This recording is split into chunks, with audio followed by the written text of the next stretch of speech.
तो उन्होंने मुझे फ़ोन किया शमशान घाट से, क्योंकि बहुत लोग मेरे से सवाल पूछते हैं कि मैं शमशान घाट रहती हूँ क्या।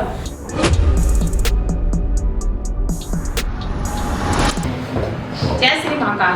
मैं महाकाल जी की बेटी, क्रांतिकारी शालू सैनिक, लावारिस वारिस, साक्षी वेलफेयर ट्रस्ट की अध्यक्ष। मैं उत्तर प्रदेश के मुजफ्फरनगर जिले की रहने वाली हूँ और जो मेरा पैतृक गांव है, जो जहां मेरी जन्म स्थलीय भूमि है, वो हापुड़ जिले के छोटे से गांव शरीफपुर के है। मेरे माता पिता वहीं से हैं और मेरे माता पिता ने जो मुझे इस जीवन को देके, इतना सुंदर जीवन देके जो मुझ पे एहसान किया है, हम माता पिता का कर्ज कभी नहीं चुका सकते। मैं इस दुनिया में तो मेरे माता पिता नहीं रहे, वो जहाँ भी हो, मैं अपने माता पिता का दिल से धन्यवाद करना चाहूँगी कि उन्होंने मुझे इतना सुंदर जीवन दिया।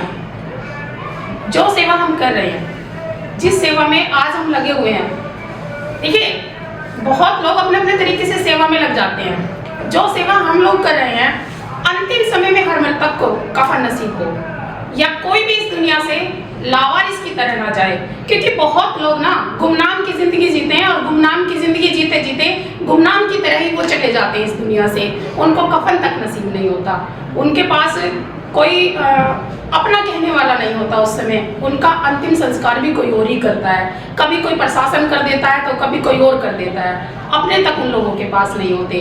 तो हम ऐसी मुहिम पे जो है ये सेवा बाबा महाकाल जी ने हमें दी है, उसी सेवा पे हम काम कर रहे हैं। उससे पहले मैं आप सबसे अपने बारे में एक छोटी सी जर्नी बताना चाहूंगी, क्योंकि लोग मुझे पागल कहते हैं।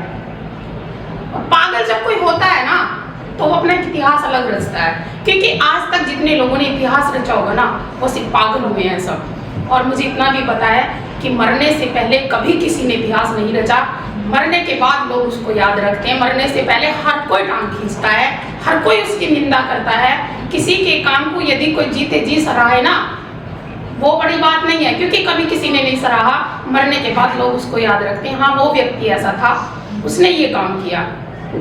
लोग जीते जी जो भी करते हैं, मैं भी करने का प्रयास कर रही हूँ जो भी मेरे से बन पड़ता है, क्योंकि मैं एक ऐसे परिवार से बिलोंग करती हूँ। मेरे माता पिता मजदूर थे और जिस घर में मैं जन्मी, उस घर में मैं मात्र 9 साल की उम्र में लोगों के खेतों में अपने माता पिता के साथ मजदूरी करने जाने लगी थी, जब मात्र 20 रुपए रोज मिलते थे। और सुबह से शाम तक लोगों के खेतों में काम करके मैंने 20 रुपए शाम तक कमाए। और 9 साल का बच्चा आज एक गिलास पानी लेके नहीं पी सकता। और उस समय 9 साल की उम्र में हमने खेतों में काम अपने माता पिता के साथ किया। और उस समय वो टाइम ऐसा था कि मुझे नहीं पढ़ाया गया। मैं ये नहीं कहूँगी कि मेरे माता पिता ने नहीं पढ़ाया, मैं कहती हूँ कि मेरे माता पिता की कोई मजबूरी रही होगी कि उन्होंने मुझे नहीं पढ़ाया, लेकिन एक लगन थी शुरू से कुछ हटके करने की, कुछ अलग चलने की, कुछ समाज में अपना एक अलग स्थान बनाने की, क्योंकि मुझे लगता था कि पढ़ाई बहुत जरूरी है। जब भी हमने कभी पढ़ाई को लेकर अपने माता पिता से बात की तो उन्होंने हमेशा कहा कि नहीं, हमारे बस की नहीं है। और मात्र 16 साल की उम्र में मेरी शादी कर दी गई, क्योंकि पहले क्या होता था कि कम उम्र में लड़कियां बड़ी दिखने लगी, बड़ी दिखते ही शादी कर देते थे, एज नहीं देखते थे उस समय। मेरी शादी कर दी गई, लेकिन पढ़ाई की एक इच्छा हमेशा से रही कि मुझे तो पढ़ना था, मुझे तो पढ़ना था। लेकिन जब जीवन का दूसरा पहलू शुरू हुआ तो ये भाग्य की कहानी होती है कि वहाँ मुझे ससुराल भी ऐसी मिली कि वहाँ बहुत मुश्किल था सब कुछ। 2 टाइम की रोटी जुटानी बहुत मुश्किल थी, क्योंकि जिनके पति दारू पीते हैं ना, जिनके पति अपने घर परिवार की देख रेख नहीं कर पाते, जिनके पति अपने परिवार की जिम्मेदारियां नहीं समझ पाते, उनकी पत्नियां दर दर की ठोकरें खाती फिरती हैं। तो वैसा ही परिवार मुझे भी मिला।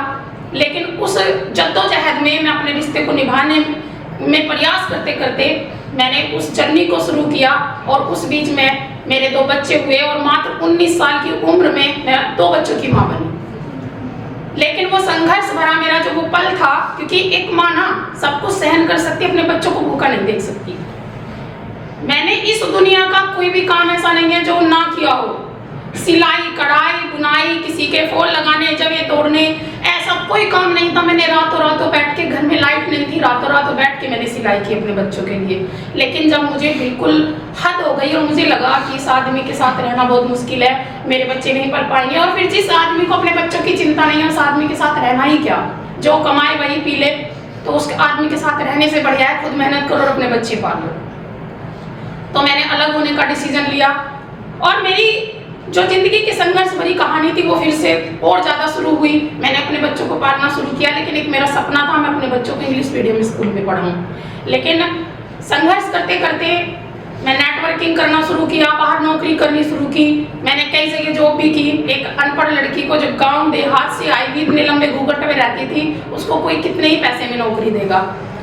तो मैंने कुछ अपना करना शुरू किया और मैंने दिन रात फिर जो है सिलाई की, क्योंकि मुझे सिलाई बहुत अच्छे से आती थी। मैंने अपने बच्चों को जब इंग्लिश मीडियम स्कूल में एडमिशन कराने के लिए मैं गई, तो वहाँ सबसे पहले पूछा गया मेरे से कि आप कितनी पढ़ी हुई हो। मैंने बोला मैं तो पढ़ी हुई नहीं हूँ। तो उन्होंने बोला आप पढ़ी हुई नहीं हो तो आपके बच्चे का एडमिशन नहीं हो सकता यहाँ, क्योंकि इंग्लिश मीडियम में पहले माता पिता का इंटरव्यू होता है। आप पढ़ी हुई नहीं हो तो आप अपने बच्चों को क्या पढ़ाओगे। तो उस दिन मैं रोती हुई वहाँ स्कूल से वापस आई। मेरी एक फ्रेंड थी जिनको मैं बहन बोलती थी, वो टीचर थी। मैंने आके उनको बोला कि आप मेरे बच्चे का एडमिशन करा दीजिए, मैं अपने बच्चों को इंग्लिश मीडियम स्कूल में पढ़ाना चाहती हूँ। तो उन्होंने जैसे तैसे स्कूल में बात करके कि मैं बच्चों को पढ़ाऊंगी और आप ये समझो ये मेरे ही बच्चे हैं, उन्होंने एडमिशन करा दिया। आज मैं धन्यवाद करती हूँ कि उनकी वजह से जो है मेरे बच्चे इंग्लिश मीडियम स्कूल में पढ़ पाए। उसके बाद मैंने ठान लिया था कि अब बहुत हुआ, बस मुझे भी पढ़ना है। और मैंने अपने बच्चों के साथ साथ शुरू से लेके अब तक मेरे बच्चे भी पढ़ रहे हैं और मैं भी पढ़ रही हूँ। मेरे बेटे ने BSc कर चुका है, अब की बार वो MSc कर रहा है अब। और मेरी बेटी BCom कर चुकी है, जो अब फिलहाल BPEd कर रही है और वो शूटिंग लाइन में है। और मेरी भी BA हो चुकी है कंप्लीट और मैं अब MA कर रही हूँ। तो मैंने अपने बच्चों के साथ साथ पढ़ाई शुरू की, अपने बच्चों के साथ साथ मैंने 10th की, अपने बच्चों के साथ साथ मैंने इंटर की। मेरी पढ़ाई की जो एक लगन थी कि नहीं कोई उम्र नहीं होती, क्योंकि शिक्षा एक ऐसी चीज है जिसको आप जिस समय ग्रहण कर लो वो तभी बेटर होती है। तो मैंने उस समय अपने आप को अपने बच्चों के लिए पढ़ाया कि नहीं मैं पढ़ूंगी तो मैं अपने बच्चों को भी पढ़ा पाऊंगी।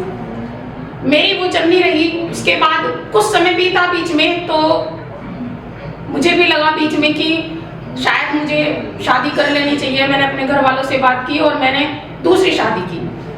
जब मैंने दूसरी शादी की तो वो मेरी लव मैरिज थी।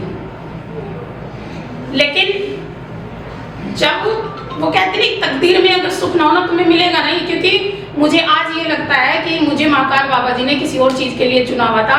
ये पति का प्रेम, ये घर गृहस्थी वाला प्रेम शायद मैं इनके लिए नहीं बनी हुई।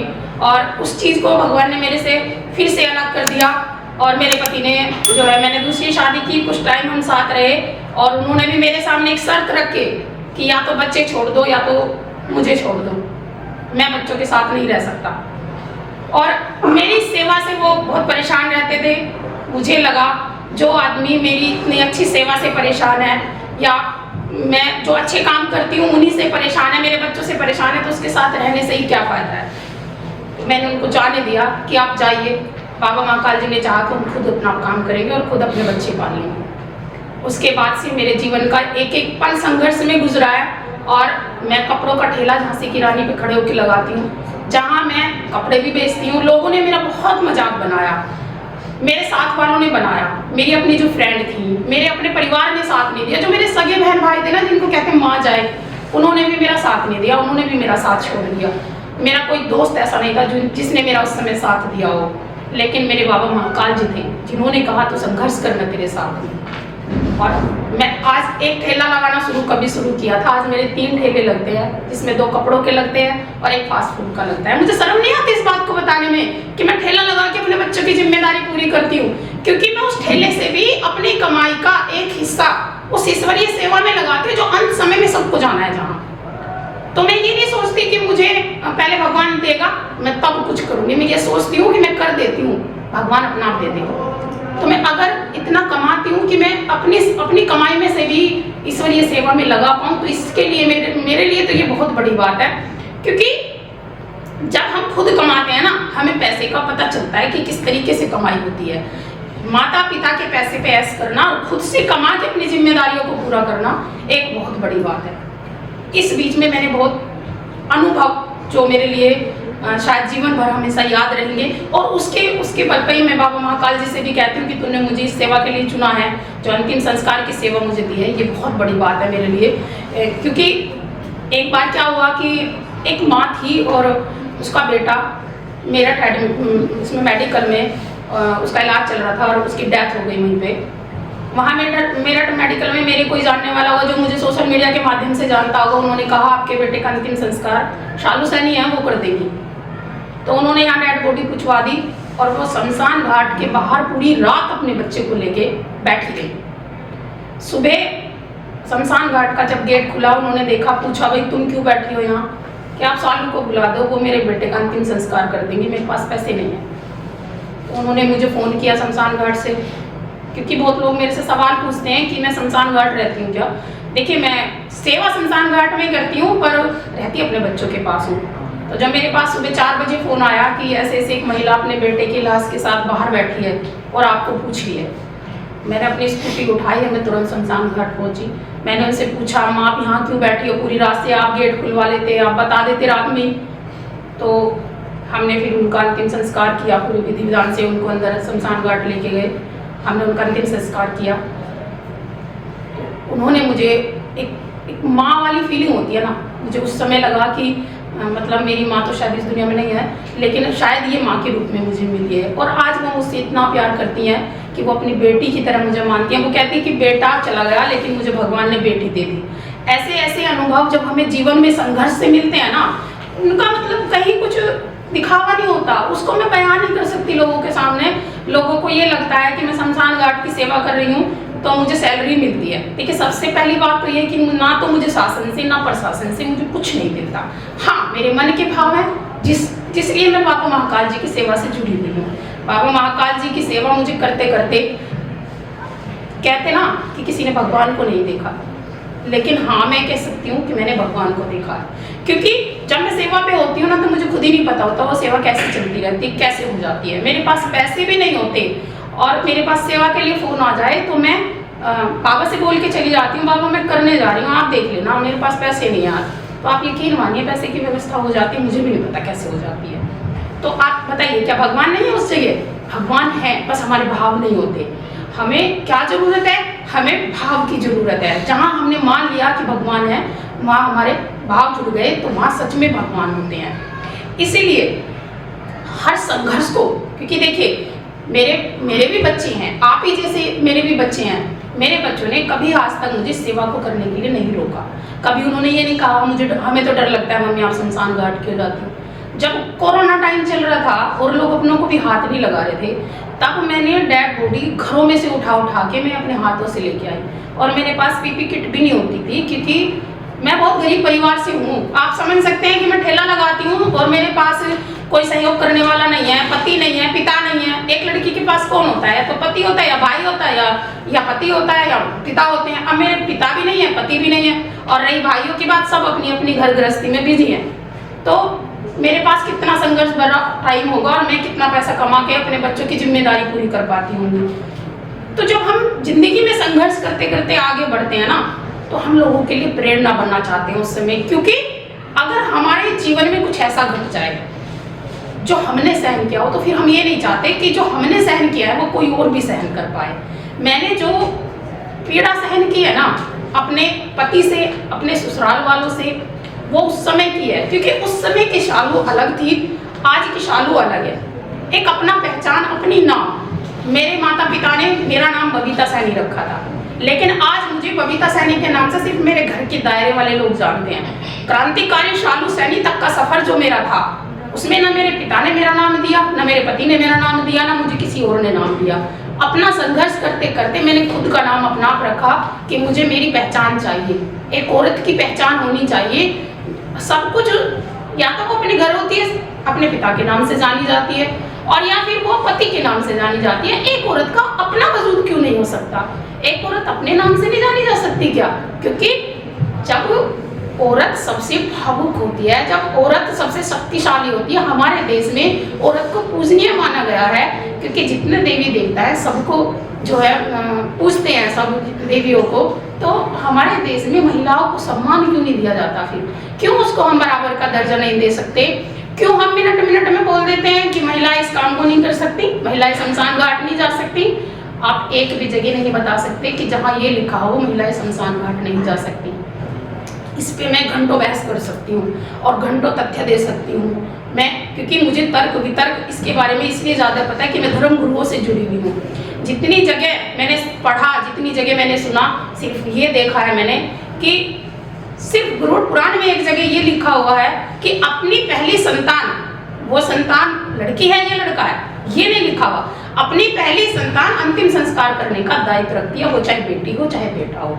तो जब हमारे कहीं किताबों में नहीं लिखा, हमारे धर्म गुरु नहीं कहते, फिर ये पुरुष प्रधान क्यों कहता है कि महिलाएं शमशान घाट नहीं जाती? और पुरुष प्रधान तो छोड़ो, भाई तो जो कहते हैं सो कहते हैं, लेकिन मैंने खुद का अनुभव किया है कि सबसे ज्यादा महिला की टांग खींचने वाली एक महिला होती है। क्योंकि आपको जब आप आगे बढ़ने लगो ना, और आप अपनी औकात से ज्यादा समाज में योगदान दे दो, क्योंकि सबको पता है मैं ठेला लगाती हूँ, मैं क्या ही कर सकती हूँ, मेरे पास क्या ही है, क्योंकि लोग करोड़पति पड़े हैं इस शहर में, मेरे पास तो कुछ है ही नहीं, मेरे पास बैकग्राउंड नहीं है, मेरे पास पति नहीं है, पिता नहीं है, मेरे पास कोई और सहयोग करने वाला नहीं है। तो लोगों को लगता है कैसे इतना कम कर पा रही है, लेकिन किसी को ये नहीं पता मेरे साथ मेरे बाबा महाकाल जी हैं। और जिसके साथ बाबा महाकाल जी हैं, जो दुनिया को सब कुछ देते हैं, अगर मैं उनसे मांगूंगी तो क्या वो मुझे देंगे? नहीं। आज वही हो रहा है। मेरे पास कुछ सहयोगी हैं जो मेरी संस्था से जुड़े हुए हैं, अलग भी हैं जो थोड़ा बहुत आज मुझे सहयोग करते हैं, लेकिन अंतिम संस्कार की सेवा मैं अपनी जिम्मेदारी समझ के निभाती हूँ, ना कि मैं दिखावे के लिए उसे करती हूँ। क्योंकि जब हम अपने परिवार की जिम्मेदारी निभाते हैं, हमारे अपने बच्चे होते हैं, तो उसको हम जिम्मेदारी समझ के ही निभाते हैं ना, उसमें फॉर्मेलिटी थोड़ी होती है कुछ। अगर एक माँ एक पिता अपने बच्चों को खाना देना चाहती है शाम को, तो वो जी जान से मेहनत करते हैं। क्यों करते हैं? क्योंकि वो उनकी जिम्मेदारी में आते हैं। अब वो उसको मेहनत से कमा के लाए, भीख मांग के लाए, चोरी करके लाए, वो माता पिता की जिम्मेदारी होती है, पर अपने बच्चों को भूखा नहीं देखते, क्योंकि वो ईश्वर ने उनको जिम्मेदारी दी है। वैसे ही मुझे लगता है कि मेरे बाबा महाकाल जी ने अंतिम संस्कार की जो जिम्मेदारी मुझे दी है, मुझे उसको तन मन धन से निभाना चाहिए, क्योंकि हर किसी को इस सेवा के लिए नहीं चुना जाता। मैं अपनी जिम्मेदारी समझ के इस सेवा को करती हूँ। तभी कितनी बार ऐसा हुआ कि मैं अंतिम संस्कार की सेवा के पैसे जो है शमशान घाट में उधार कराती हूँ। वहाँ भी सबको पता है, जिस दिन मेरे पास पैसे नहीं होते मैं बोल देती हूँ भैया लिख लेना, मैं दे जाऊँगी कल। और कई बार ऐसा हुआ है कि मैंने अपने राशन के घर के पैसे वहाँ दे दिए।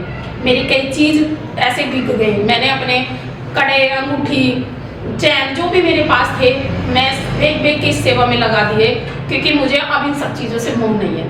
मुझे अगर मोह है तो सिर्फ उस अंतिम समय से है। मैं बहुत अच्छे से जान गई हूँ कि शमशान घाट के अलावा तुम्हारा कोई और अंतिम द्वार नहीं हो सकता। अगर आपका कोई अंतिम समय है तो सिर्फ वही है, क्योंकि जीवन मरण, भगवान के अलावा अगर कुछ भी सत्य है इस दुनिया में तो जीवन और मरण है। जीवन हम ले चुके हैं और मरने की हम तरफ को बढ़ रहे हैं, पता नहीं कौन सा पल हमारा आखिरी हो जाए।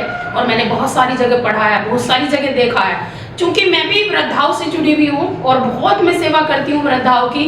मेरे टच में हजारों ऐसे माता पिता हैं जिनकी सेवा मैं करती रहती हूँ, और जो अपने परिवार से पीड़ित हैं, जो अपने बच्चों से पीड़ित हैं, जिनके बच्चे वृद्धाश्रम में छोड़ देते हैं, ऐसे वृद्धाओं की मैं सेवा करती हूँ। तो मैंने देखा है क्या ही कोई लेके आता है और क्या ही कोई लेके जाता है। जिन बच्चों के लिए, जिन परिवार के लिए हमने अपना पूरा जीवन दे दिया, वही परिवार हमें अंतिम समय में हमारे साथ नहीं होता, वही वृद्धाश्रम तक हमें भेज देते हैं। तो हमें क्या मिला? हमें जिम्मेदारी है हमारी परिवार को निभाना, तो बस उतना निभाएं जितनी हमारी जिम्मेदारी में आता है। हम सारी दुनिया की दौलत कमा के उन बच्चों को दे दें और हम अपने कर्म भी ना सुधारें, तो मैं ऐसी सोच नहीं रखती। मुझे तो ये लगता है 10 रुपये मैंने कमाए हैं तो मैं 5 रुपये अपने बच्चों पे खर्च करती हूँ और 5 रुपये में सेवा में खर्च करती हूँ, क्योंकि वही मेरे साथ जाना है। जो बच्चों को मैं कमा के दे दूंगी वो मेरे साथ नहीं जाना, जो मैं अपने कर्मों को सुधारने के लिए कुछ कर रही हूँ वही मेरे साथ जाना है। इसलिए अभी मैंने एक जगह पढ़ा था कि एक लेखक थे जिन्होंने 80 करोड़ रुपए की प्रॉपर्टी कमाई, अपने 4 बेटों को 80 करोड़ रुपए की प्रॉपर्टी कमा के दी, जो बहुत सम्मानित व्यक्ति थे, और उन्होंने वृद्धाश्रम में समय काटा। और जब अंत समय उनका आया तो उनके अंतिम संस्कार करने तक के लिए 4 बच्चे नहीं आए, उनमें से एक भी, और उनका अंतिम संस्कार पड़ोसियों ने किया। तो क्या पैसा, मैं ये नहीं कहती पैसा कमाना बहुत बुरी बात है, नहीं, पैसा कमाना सबसे अच्छी बात है, क्योंकि कमाएंगे नहीं तो सेवा में कहाँ से खर्च करेंगे। लेकिन पैसा हम अपने बच्चों के लिए उतना ही कमाएं। हर माता पिता चाहते हैं कि हम अपने बच्चों को अच्छा संस्कार दें, लेकिन माता पिता कभी ये नहीं चाहते हमारे बच्चों को संस्कार ना मिले। लेकिन आज का टाइम ये चल रहा है कि सोशल मीडिया से लोग जुड़े हुए हैं, बाहर दोस्तों में ज़्यादा रहना पसंद करते हैं, माता पिता के साथ कम रहना पसंद करते हैं। तो अपने माता पिता को अपना भगवान माने, क्योंकि माता पिता से बढ़ के इस दुनिया में कोई भगवान नहीं है। अगर कोई ये कहता है ना मैंने अपने भगवान को, मैंने तो भगवान देखा ही नहीं है, तो वो जाके अपने माता पिता का चेहरा देख ले, आपको समझ आ जाएगा कि भगवान माता पिता में ही होते हैं। तो जिंदगी का संघर्ष जब भी चलता है हमें उसको बहुत मोटिवेट से लेना चाहिए, क्योंकि कई बार ऐसा होता है हमारी जिंदगी में, ऐसा समय आता है कि हम आत्महत्या कर लें। लेकिन आज मैं ये कहती हूँ कि मैं, अगर कोई व्यक्ति आत्महत्या करने वाला हो ना और वो लास्ट टाइम मुझे फोन कर दे, तो मेरा ये दावा है कि मैं उस बंदे को आत्महत्या नहीं करने दूंगी, क्योंकि मैं इतना सब कुछ समाज से सीख चुकी हूँ, इतना सब कुछ सहन कर चुकी हूँ कि मैं उस बंदे को आत्महत्या नहीं करने दूंगी। तो अपने जीवन के संघर्षों से आज बढ़ के मैं बाबा की ईश्वरीय सेवा में लगी हुई हूँ। आप सबसे मैं भी उम्मीद करती हूँ, क्योंकि जो समाज की सेवा होती है मैं समाज के सपोर्ट से करती हूँ। और अभी मैंने बताया कि मैं मांग कर भी सेवा को कर सकती हूँ। अगर मुझे भीख मांगने की भी जरूरत पड़ी ना इस सेवा के लिए, तो बिल्कुल मुझे हिचकिचाहट नहीं है, मैं भीख मांग के भी इस सेवा को करूंगी। तो मैं आप सबसे, जितने लोग भी मेरी इस वीडियो को देखें, मैं आप सबसे हाथ जोड़ के ये निवेदन करना चाहूंगी कि अंत समय में सबको शमशान घाट जाना है। हमारी एक मुहिम है कि हर मृतक को कफन नसीब हो और हर लावारिस को वारिस मिले। तो आप हमारी इस सेवा से जरूर जुड़ें। हमारा एक नंबर है 8273189764। आप इस नंबर पे संपर्क भी कर सकते हैं और सहयोग भी कर सकते हैं, क्योंकि अंत समय की जो हमारी ये सेवा चल रही है वो हम सब मिलके कर रहे हैं, ना कि मैं कर रही हूँ। करने वाले बाबा महाकाल जी हैं, आप और हम सब लोग मिलके कर रहे हैं। पिछले कई सालों से इस सेवा में मैं लगी हुई हूँ और अब तक 5000 से ज्यादा अंतिम संस्कार व अस्थि विसर्जन की सेवा मैं कर चुकी हूँ। और एक एक दिन में कई अंतिम संस्कार की सेवा मेरे पास होती है। वो सिर्फ वही नहीं होते जो लावारिस होते हैं, अब ऐसे परिवार भी होते हैं जिनके पास सामर्थ्य नहीं होता, जिनके पास पैसे नहीं होते अंतिम संस्कार करने के, वो भी हमारे पास आते हैं। तो जिनके पास अंतिम समय में पैसे नहीं होते, उनका अनुभव कैसा होता होगा। अगर हम उनकी मदद थोड़ी सी कर पाएँ तो ये हमारे लिए बहुत बड़ी सौभाग्य की बात होगी। आप हमारी सेवा से जरूर जुड़ें। और हमारी एक संस्था चलती है साक्षी वेलफेयर ट्रस्ट के नाम से, आप इससे भी जुड़ सकते हैं। जो हमारी संस्था महिलाओं के लिए बहुत सारे काम कर रही है। मैं महिलाओं के लिए आत्मरक्षा के लिए काम करती हूँ, जिनको मैं जुड़े, कराटे, लाठी, तलवार खुद सिखाती हूँ और महिलाओं को आत्मरक्षा के लिए तैयार करती हूँ। और महिलाओं को आत्मनिर्भर बनाने के लिए मैं सिलाई सेंटरों के निःशुल्क सेवा देती हूँ। मेरी जितनी भी सेवाएं चल रही हैं सब निःशुल्क है, मैं किसी से कुछ नहीं लेती। हाँ, सेवा में अगर आप चाहें तो सामर्थ्य अनुसार सहयोग जरूर करें, ताकि ये हमारी ऐसे ही सेवा चलती रहे। और ये जो देखो, मेरे मरने के बाद भी सब कुछ होगा, ऐसा नहीं है कि मैं नहीं कर रही थी तो तब भी हो रहे थे, और मेरे बाद भी सब कुछ होगा। लेकिन हम सब लोग मिल के अगर करेंगे तो अंत समय में जरूर किसी न किसी को उसका लाभ होगा। क्योंकि कहते हैं पुण्य आत्मा को अगर आपने कफन नसीब कराया ना, तो आपकी कई पीढ़ियों तक को बता देते हैं। और शमशान घाट ना डर की जगह नहीं होती, मेरे बाबा का स्थान होता है और वो स्थान ना शिवपुरी है। तो आप शमशान घाट से डरे ना, मुझे तो डर नहीं लगता, क्योंकि मैं बाबा के घर जाती हूँ, शमशान घाट नहीं जाती। मैं वहाँ खा भी सकती हूँ, मैं वहाँ रह भी सकती हूँ, मैं वहाँ सो भी सकती हूँ, क्योंकि वो मेरे बाबा का घर है। तो आप भी ना डरें, क्योंकि शमशान घाट ना ऐसी जगह है जो इस दुनिया में कोई भी मंदिर में नहीं है, क्योंकि वो सिर्फ पवित्र स्थान है। तो इसलिए आप भी न डरें और इस सेवा से हमारी जरूर जुड़े। और आप सब मेरी इस वीडियो को शेयर भी करना, लाइक भी करना।